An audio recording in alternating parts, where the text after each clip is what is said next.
যশোরে পূর্ববিরোধের জের ধরে নিজ বাড়ির সামনেই ছুরিকাঘাতে যুবককে হত্যার ঘটনা ঘটেছে। নিহত যুবকের নাম শহীদ। তিনি পাগলাদহ গ্রামের বসিরউদ্দিনের ছেলে।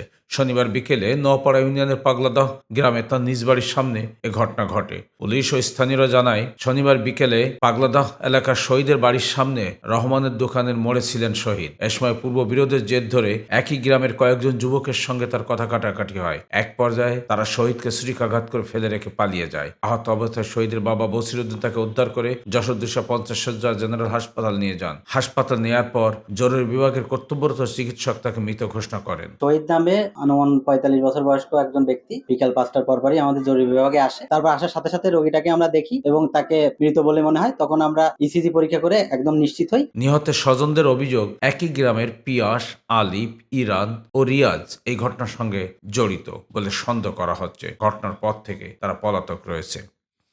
গন্ডগোলটা করে কালকে কি দেখি হয়েছে, আজ রিক্সা চালাই বাড়ি আসতেছে, আমি একটু হাঁটতে হাঁটতে বেরিয়েছি বাড়িতে। তাই ভিড় কিছু চিল্লেছে, ওখানে কি হচ্ছে আগে দেখি রোগারোগি হচ্ছে। ওরা 4 জন ও একা। তুই যাবার করিস কেন? ওখানে 4 জন ধরে কাছে ধর, এখনই ভরে দে। ডায়াবেটিস রোগী হাঁটতে পাঠাইছে আমি আর আমার বোন জোর করে। আব্বা যে দেখে ওইখানে ধস্তা ধস্তি আসছে, 4-5 জনে মিলে আমার ভাইরে ধরেছে। আব্বা তার মধ্যে ঠেকাতে যাইও আমার ভাইরে ছুরি মেরে দিছে। কোন আমাকে যতটুকু ধারণা আমার বাপ প্রতি পারবে আর রিকশা কারাকারি করার জন্য এরকম হয়েছে। ওরা গাড়ি নিয়ে কারাকারি হচ্ছে, এর মধ্যে বাপের সামনে চাকু মেরে দিয়েছে। আমার বাড়ির পাশের লোক, আমার ঘরের সাথে। কি কারণে? 17 ওই যে গাড়ি নেওয়ার জন্য।